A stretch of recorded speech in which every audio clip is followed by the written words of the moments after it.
Good morning, students. In today's session, we are going to start with new unit, that is communication skill, and this unit is of your second book. Basically, your syllabus is divided in two parts, part A and part B. One part is for your subject specific syllabus and second part is your employability skill. And in employability skill, we are also having 5 units. So we are going to start with unit 1, and unit 1 is communication skill. Let's start with topic. Firstly, what do you mean by communication or communication skill? Communication skills are those skills which are needed to speak and write properly.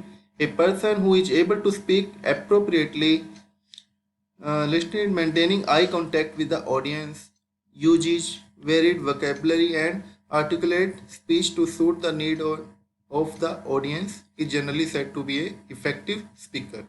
Effective speaker means who can maintain eye contact, who can speak in a well-managed way, who can use the best quality vocab words, who can represent in a better way in front of audience. That is called a effective speaker. An effective writer should be able to use words in various style and technique to communicate his or her messages or ideas to the reader. So one should have the ability to listen carefully and write and speak clearly in any situation.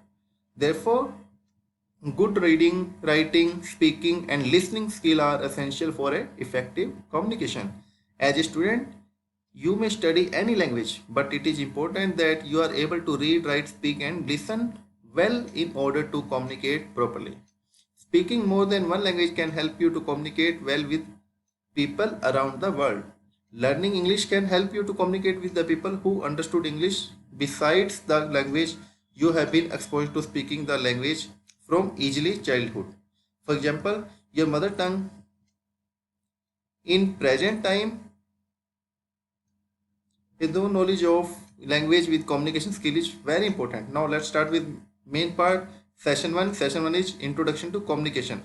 What is communication? The word communication comes from Latin word that is communicare, and communicare mean to share something. So you can see the communication is the sharing of information between two or more individuals within a group to reach a common understanding. It means communication is a technique of sharing the idea between two or more person.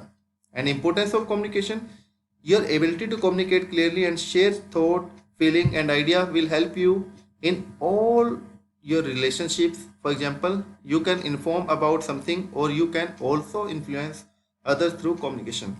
Communication skills are needed to inform, influence. You may be required to give fact or information to someone. For example, communicating the timetable of an examination to a friend.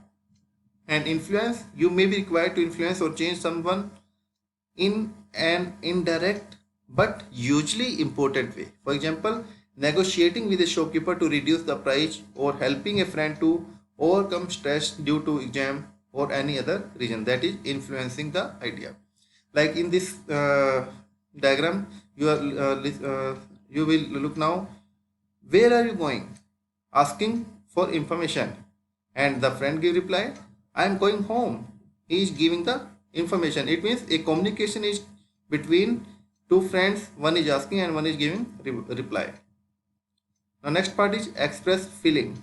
Communication also helps to express the feeling, like taking about your feeling is a healthy way to express them.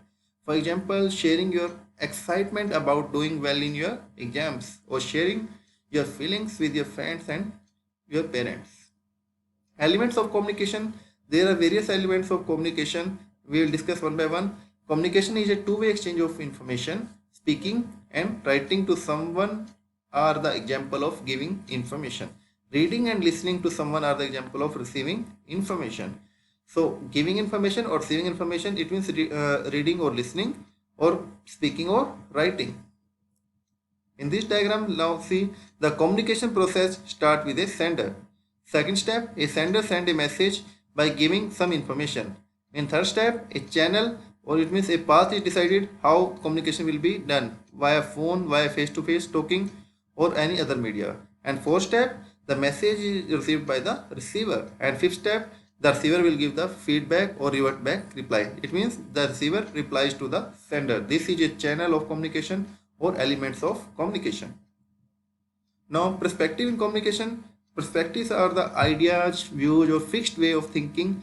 These some things affect our communication. For example, if you have a fixed idea that your teacher or your father is strict, even when they are being friendly, you may think they are scolding you even though they are polite. In same way, other may have fixed idea about you, which affect whatever you say to them. That is perspective in communication. Next is factor affecting the perspective in communication. There are various factors that will affect the communication. Like first one is language. In case of use of incorrect word, unfair language, lack of detail, language can create a problem or it can become a barrier to communicate with someone. For example, language can act as a barrier when an Indian who only knows Hindi and a Chinese who has the knowledge of Mandarin only wants to interact with each other. That is a language communication problem. Next is visual perception. Visual perception is the brain's ability to make sense of what we see through our eyes. For example, completing particularly drawn picture with visual perception, whereas they may be something else. Third is past experience. Letting our earlier experience stop us from understanding or communicating clearly. For example, this shopkeeper cheated me last time. Let me be careful, or I scored low mark in my math exam, so I am scared to ask and answer question in a class. I am scared to ask answer and question in a classroom. Next is prejudice. Prejudice means thinking. Fixed ideas such as thinking no one in my class like me may stop a student from communicating openly in the class. It means some ego factor is there. I am only the expertise. I am only the topmost student in the class. It will create also a barrier in communication with a classroom. Feeling. Our feeling and emotions such as lack of interest or not trusting the other person also affect our communication. Environment. Noise or disturbance in a surrounding may also create a problem in a communication. For example, talking to a friend in a function where there is loud noise being played by the orchestra. And personal factor include your own feeling, habits, the way of presentation, thinking, your fear, low confidence, all are the communication difficulties when you communicate with someone. And culture, signs which you have a different meaning in different culture, like shows that thumb may be for good job also, or it may be but someone is feeling insulting, like it is a culture factor. Now, effective communication can help if we follow the basic principle of professional communication skill. Like 7 C's are there: clear, concise, concrete, correct, coherent, complete, and courteous. These are the factors for effective communication. Clear, it means be clear about what you want to say. Concise means to say use simple word and say only what is needed. And concrete, use exact word and phrases. And next is correct, use correct spelling, language and grammar. And coherent, your words should be make some sense, meaning should be there. And complete, your message should have all needed information. And courteous, be respectful, friendly and honest. These are 7 factors in a effective communication. Now, different type of communication, different method of communication is your non-verbal, verbal and visual. This is your activity part. In a classroom, you can perform an activity, how you are communicating with each other, initial thinking activity. So it can be performed in a classroom for an e-learning process, the module which will help in video content like so on. So activity is a part of practical session. Now next part is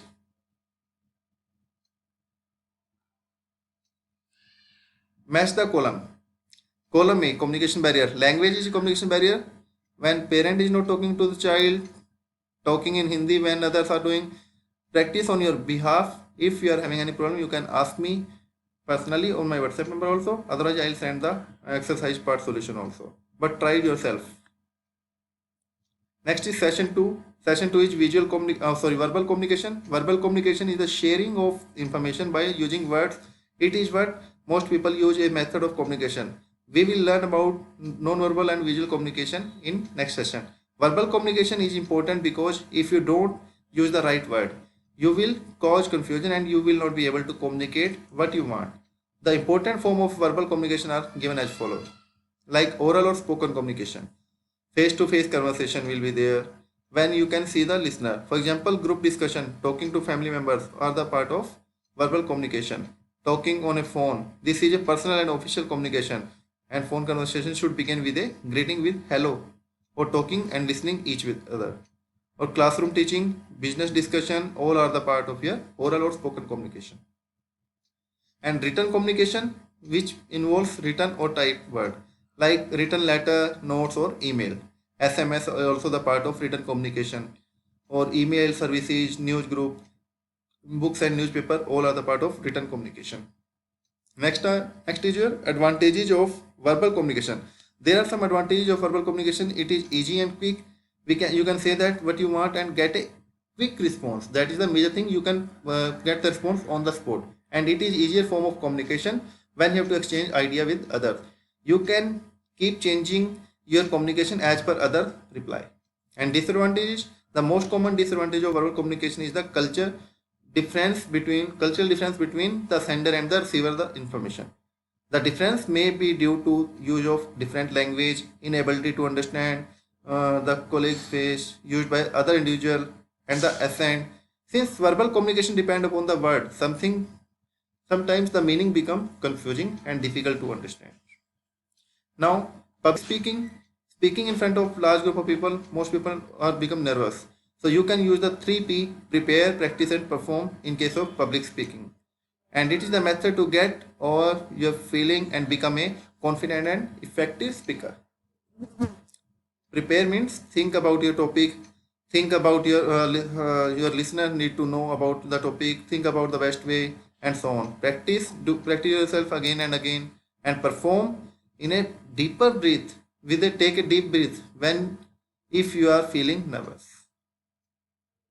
Now practice session you will try on your behalf. This is also activity part.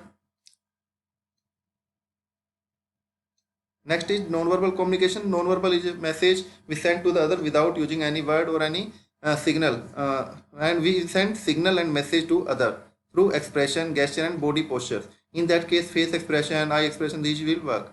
As per diagram, in non-verbal we will include paralanguage, expressions, postures, gestures, touching or space or eye contact. Importance of non-verbal communication. In our routine day life, it is observed that the most of the communication is done using the body movements like face, arms movement, and so on. So voice control is also required.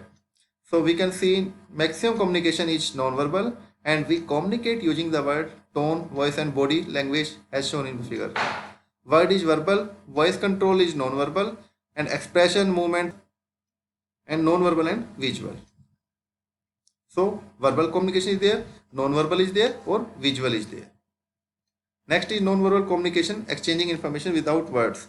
So hand movements, raising a hand to greet, pointing your finger in anger. These are the some hand movement. Expressions similar to show happiness, making a sad face when you are upset. Non-verbal communication make our message stronger. Using the right gesture while speaking make our message more effective. Knowing non-verbal communication may help us to understand our audience reactions and adjust your behavior or your communication accordingly. And it is a best way to communicate with others. And using the right gesture and posture help you to professional at a work. If verbal messages are blocked by noise, we can use to exchange our message. These are some types: facial expression, postures, gesture, body language, touch, space, eye contact, parallel language. We will discuss this part in next session, which are the factor of verbal communication and what is visual communication. In next video we will discuss all these things. Thank you. Have a nice day.